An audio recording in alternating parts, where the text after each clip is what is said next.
ایک اور خبر کراچی سے دے رہے ہیں کہ سندھ ہائی کورٹ کے ایڈوکیٹ جناب اسلم جاوید آرائی رائل نیوز ٹی وی سے خصوصی انٹرویو دے رہے ہیں۔ مزید دیکھیں کراچی سے ہمارے نمائندے جاوید محمود آرائی کی اس رپورٹ میں۔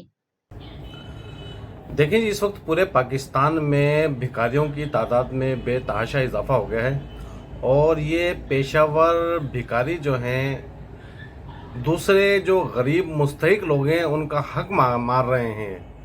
ان لوگوں کی وجہ سے بیرون ممالک میں جو مقیم پاکستانی ہیں وہ بھی شرم سے ان کے سر جھک جاتے ہیں جب یہ پاکستان سے باہر جا کر بھیک مانگتے ہیں اور پاکستان کا نام خراب کرتے ہیں۔ اس وقت اگر دیکھا جائے تو پورے پاکستان سے کراچی، حیدرآباد اور بڑے شہروں میں بھکاریوں کی تعداد میں بہت زیادہ اضافہ ہو گیا ہے۔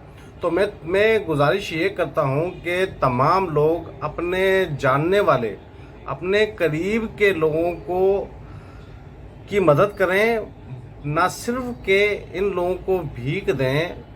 جو لوگ دور دراز کے علاقوں سے آ کر یہاں پر بھیک مانگ رہے ہیں، ان لوگوں کا یہ کاروبار ہے۔ اگر دیکھا جائے تو وہ ان لوگوں کی باقاعدہ پراپرٹیاں ہوتی ہیں، بہت ٹھیک ٹھاک پیسہ ہوتا ہے، صرف اور صرف یہ مانگنے کی غرض سے بڑے شہروں کی طرف آتے ہیں اور پاکستان کی معیشت کو مفلوج کرنے میں یہ اہم کردار ادا کر رہے ہیں۔